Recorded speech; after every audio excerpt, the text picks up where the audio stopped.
The story opens with a single mother, Na, and her son, Ja-in. They live in an apartment near the ocean, and it's early morning when heavy rain begins to fall. But soon, the rain transforms into a devastating flood, fueled by a powerful tide and relentless thunderstorm. Their apartment, located on the second floor, starts filling with water. The flood is rising rapidly, and there's no sign of it stopping. And Na rushes to pack a bag so they can evacuate. But before we continue, please comment, like and subscribe for more videos. Suddenly, her phone rings. It's a call from government security personnel. It turns out Na is the manager of a critical government project, which makes her extremely important to them. They instruct her to evacuate immediately, get to the top floor, and wait.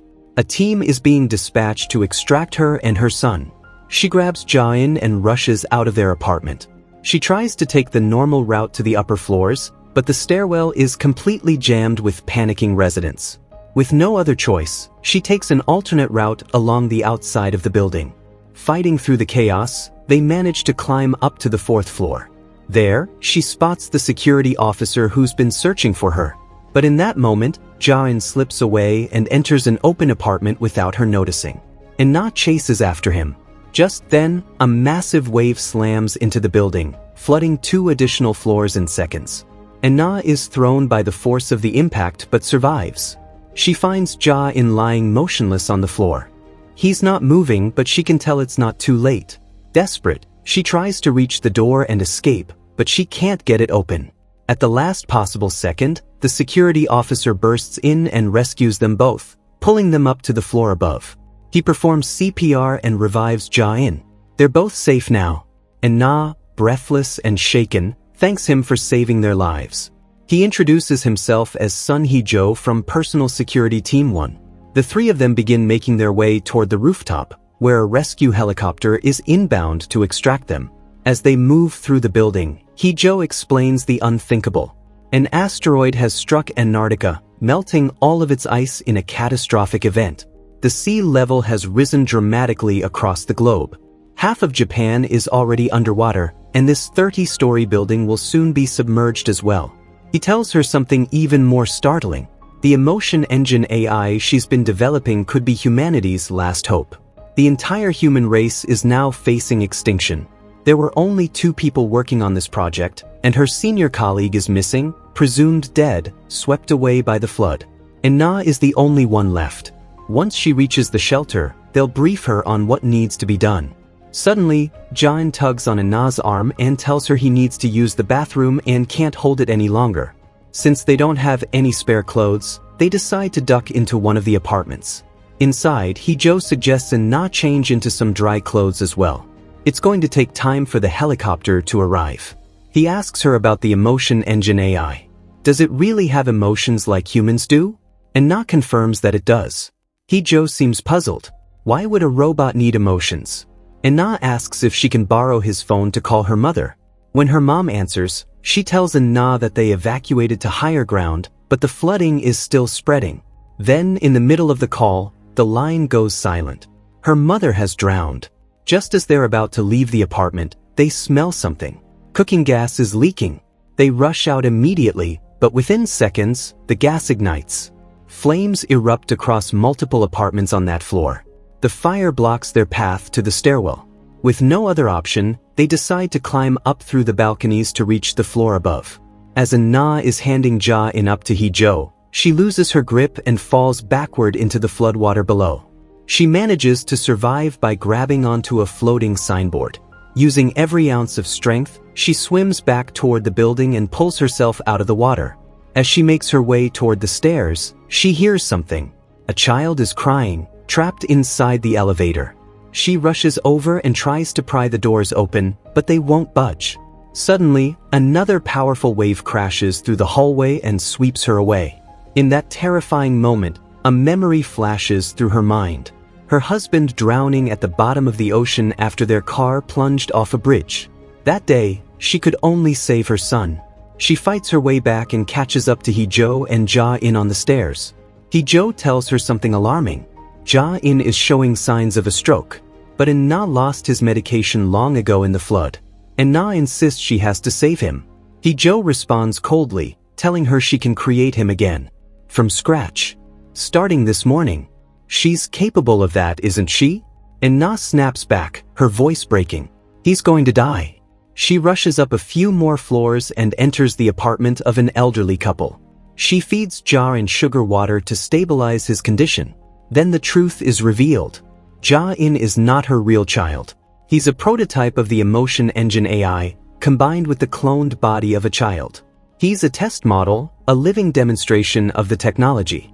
And Na steps away to clean a rag, since Ja-in had an accident. Hee-jo follows her, and they begin to talk. He tells her they're headed to a layover point. From there, she'll go alone to the final destination. And they're taking Ja-in back. He didn't tell her earlier because he knew she would resist. As they're speaking, the rain suddenly starts again. Then they see it. A towering wall of water, racing toward the building. This wave is going to hit the floor they're standing on. They grab Ja-in and sprint up the stairs, barely escaping as the wave crashes into the building behind them. They reach the next floor, and In-na sees a pregnant woman in labor, crying out in pain. But In-na keeps moving. There's no hope for them. She doesn't have time. Ja-in looks up at her and asks why that woman was in pain. In-na tells him she was having a baby.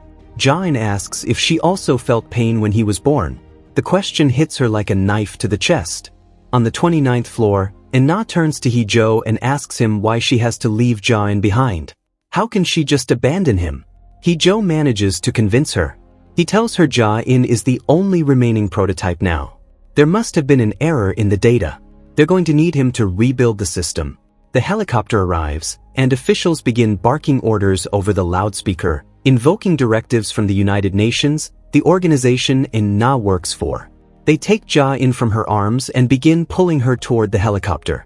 She begs them to spare Ja-in, pleading with them to at least let her take him to a temporary shelter. The official looks at her coldly and tells her the truth. There is no shelter. Everyone here is supposed to die. She's the only one who will survive because she's the key to saving humanity from extinction. Then, without hesitation, a soldier shoots Hee-jo dead. They're going to dissect Ja-in and preserve his brain to recreate the Emotion Engine AI. And Na realizes she has no choice. She cooperates. She's taken aboard a ship. Several more asteroids are on a collision course with Earth, and all human life will be wiped out shortly. They're heading to a space station where researchers are attempting to create human bodies artificially. Her mission is to create the mind. She's already created the child. Now she needs to create the mother. Someone asks her how she plans to do that. She explains that she'll place the mother in a simulation where she keeps losing her child. Every time she fails, the simulation restarts. She'll repeat it over and over until she succeeds.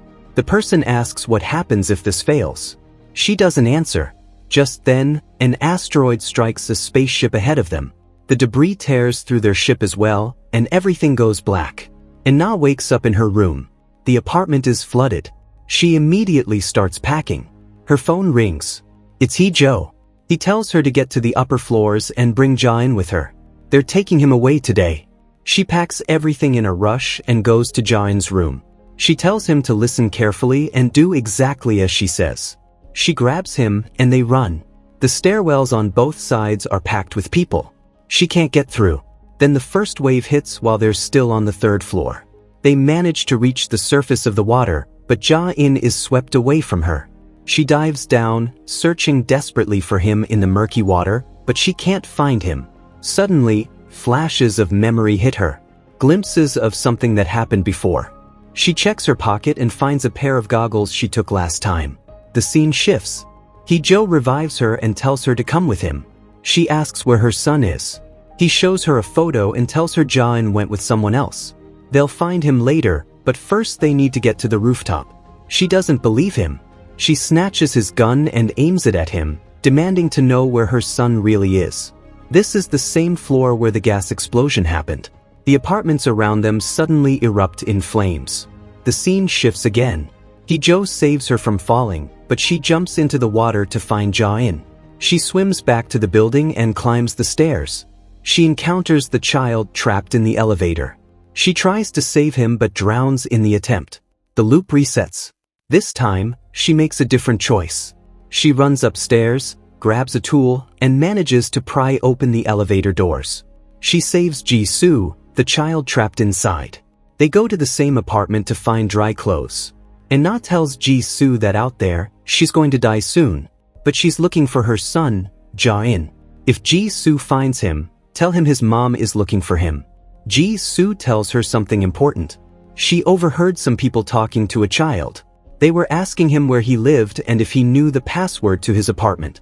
And they were dragging something. They head outside and spot them on the upper floors. Na approaches them, searching for her son. Suddenly, flashes from the previous loop flood her mind. She asks them where her son is. They don't answer and keep moving. Hee-jo calls out from the other side, asking if she found him. She yells to warn him about these people. They grab her and drag her inside, slamming the door shut. She fights back, but they overpower her. Then Jisoo unlocks the door using the passcode. Hee-jo bursts in and interrogates the men. They admit they found Ja-in but left him behind when they realized he lived on the 3rd floor. This is the same apartment where they stayed in the earlier loop, the one where Na fed Ja-in. The elderly woman offers her the same sugar water solution she gave Ja-in before. Na tries to take Jisoo with her, but Jisoo says she wants to stay with her grandparents. Hee-jo tells Na that more members of his team are coming by boat, and they'll help find Ja-in. But Na remembers what they did to him in the last loop. She tells Hee-jo she needs to find him first, because he needs his medicine. While searching for Ja-in, she encounters the pregnant woman again. This time, she's managed to give birth. Na decides to help her. As she's about to leave, the woman tells her husband something strange. She's been having the same recurring dream lately, a dream about a tsunami hitting them. In that moment, Na remembers something. Ja-in had asked her to look at his drawings, the ones he made yesterday and the day before. She pulls out her phone and scrolls through the images. What she finds shakes her to her core. His drawings depict everything that's happened before. Again and again. Hundreds of drawings. This is a simulation being run on the space station. Just then, Hee-jo finds Ja-in and calls out to Na. But it's a trap. His team captures her and sedates her. Hee-jo tells her to wait while they search for Ja-in. She tries to warn him. She tells him to run, that they're going to kill him. She asks if he remembers what happened before, that they've met before. He tries to confront her, but his team stops him. They tell him to board the chopper. They'll take care of her. It's the team leader's order. Suddenly, a flash of memory hits him. He turns on his team and attacks them to save her. He manages to rescue her and demands to know what happened before. She tells him everything, that this isn't the first time she's explained this to him. He asks how many times this has happened. She tells him, ever since she left him that first time. She tells him that Ja-in is on the 30th floor.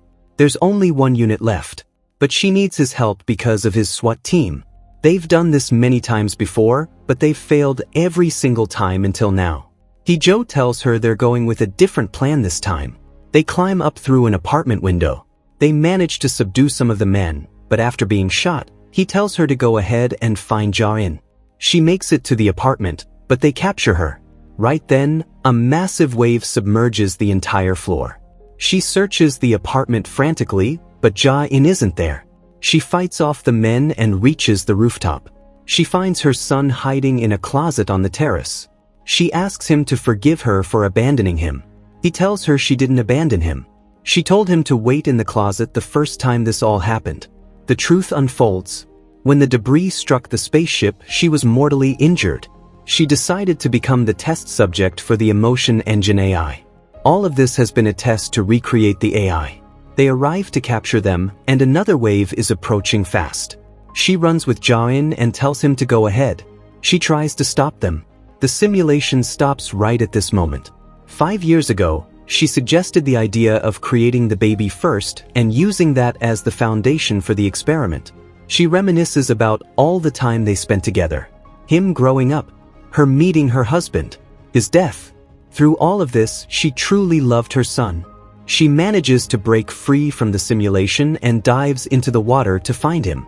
At last, she locates him, and a wave submerges them both in the water.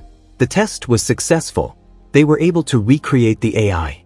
And Na and Ja-in are remade in their same forms on the space station.